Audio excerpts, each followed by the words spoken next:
Assalamualaikum warahmatullahi wabarakatuh. Perkenalkan, nama saya dengan nomor informasi 2230211005. Di sini saya akan menjelaskan tentang gadolinium dan plutonium.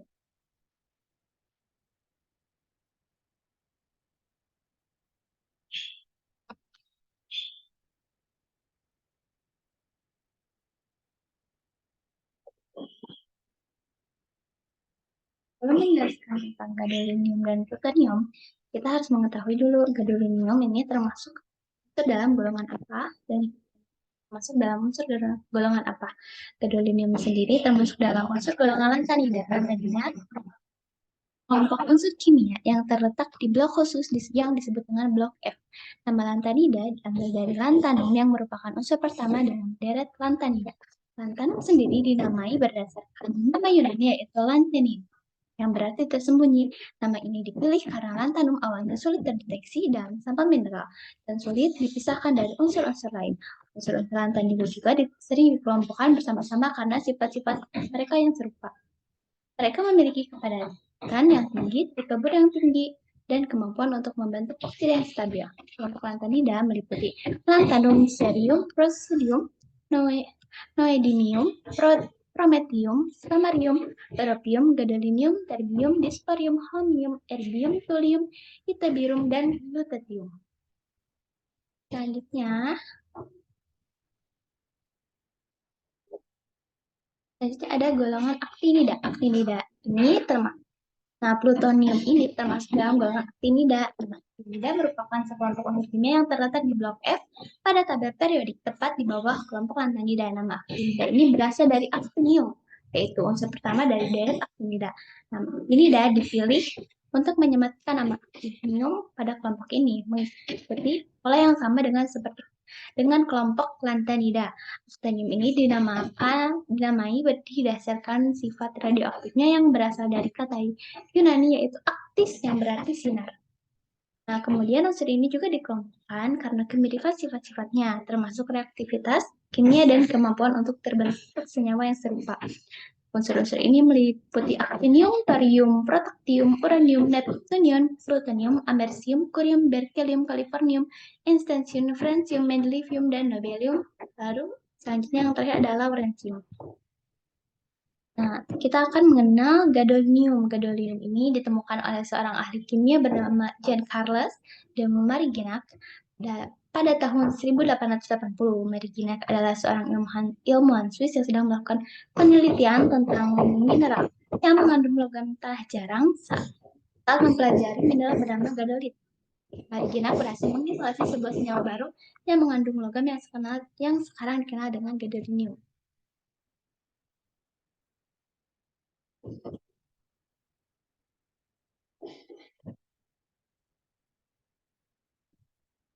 Selanjutnya ini tentang gadolinium. Gadolinium memiliki nomor atom 64 dengan massa atom 1157,25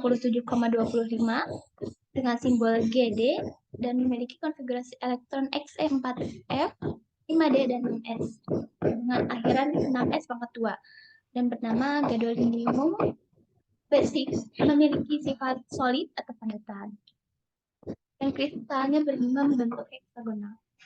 Kemudian ada sifat fisik. Sifat fisik gadolinium memiliki penampilan logam berkilau putih perak yang lembut dan licin, bersifat ulet dan lunak. Titik leburnya sekitar 1312 derajat Celcius dengan titik didihnya sekitar 3327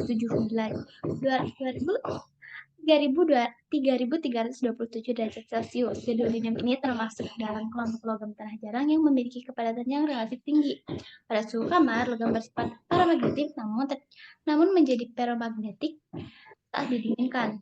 Titik Curie gadolinium adalah 17 derajat Celcius. Gadolinium ini relatif stabil di udara kering tetapi mudah kusam di udara lembab dan membentuk lapisan oksida yang menempel dengan lemah. Kemudian ada sifat kimia. Gadolinium adalah unsur yang relatif stabil secara kimia yang memiliki kemampuan untuk membentuk senyawa dengan unsur lain seperti oksida, halida, dan kompleks organik. Gadolinium juga memiliki sifat paramagnetik yang kuat sehingga banyak digunakan dalam bidang imaging medis. Memiliki 6 isotop yang stabil dan 1 radioisotop tidak terlalu aktif secara spontan, tetapi dapat bereaksi dengan asam encer seperti asam nitrat dan asam sulfat. Gadolinium juga dapat bereaksi dengan air membentuk oksida gadolinium. Kemudian reaksi-reaksi gadolinium ada reaksi dengan air yang menghasilkan 2GDOH3 dan plus 3H2. Reaksi dengan oksigen menghasilkan GD2O3, reaksi dengan asam klorida menghasilkan GDCl3H2, reaksi dengan hidrogen menghasilkan GD plus H2O, reaksi dengan asam sulfat menghasilkan GD2SO4 3H2, reaksi dengan asam nitrat menghasilkan GdNO3 3H2O plus NO, dan reaksi dengan karbon dioksida menghasilkan 2GdCO3. Selanjutnya, ada bahaya dari gadolinium. Gadolinium ini dapat menghasilkan reaksi energi. Beberapa individu mungkin mengalami reaksi alergi terhadap kontrak dengan gadolinium yang digunakan dalam pemeriksaan MRI. Dan juga ada nephrogenic system fibrosis. Pasien dengan gangguan fungsi ginjal yang parah atau gagal ginjal dapat berisiko mengalami kondisi tersebut setelah pemberian kontraks gadolinium. Kemudian ada penumpukan gadolinium. Pemakaian berulang kontraks gadolinium dalam jangka panjang dapat menyebabkan penumpukan gadolinium dalam jaringan tubuh, terutama pada pasien dengan masalah ginjal.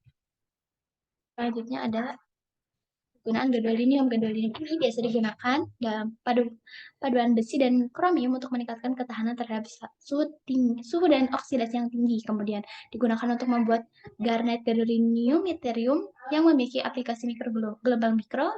Terus juga digunakan sebagai fosfor hijau dalam tabung gambar televisi warna. Kemudian digunakan juga ada intravenous radio contrast agents dalam magnetic resonance imaging atau MRI, dan digunakan juga di bidang pendinginan magnetik pada suhu kamar.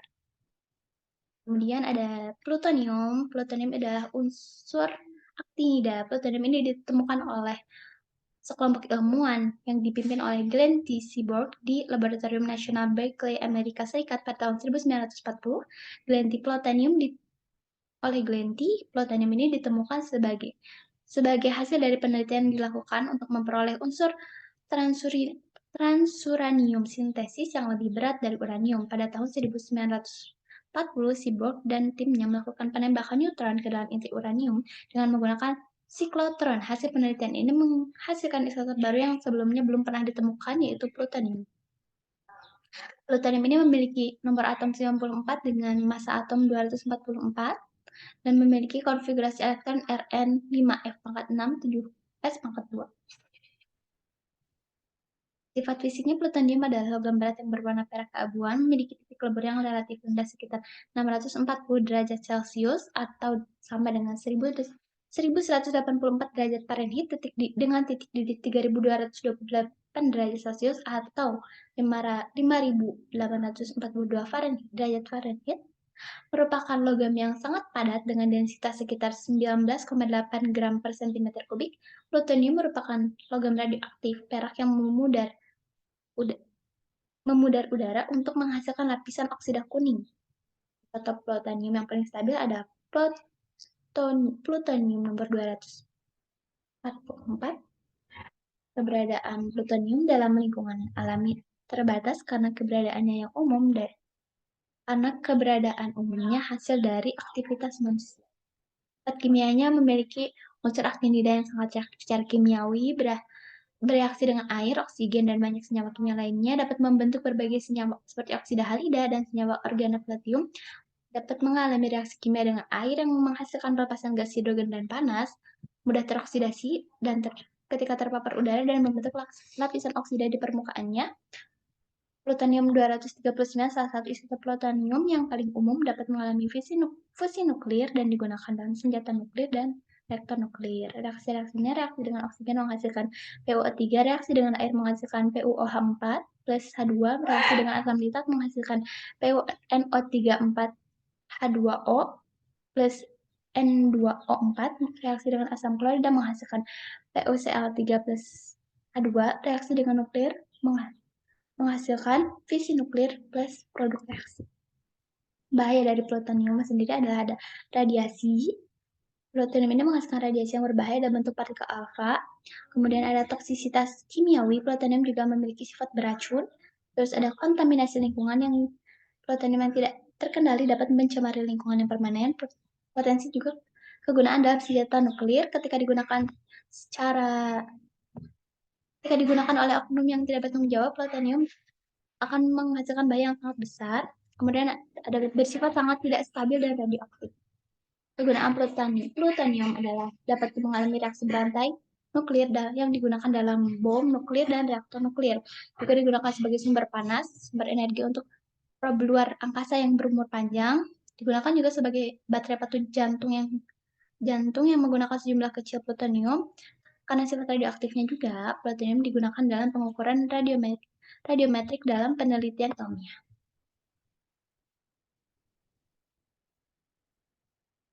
Terima kasih. Mungkin cukup sekian dari saya. Terima kasih. Assalamualaikum warahmatullahi wabarakatuh.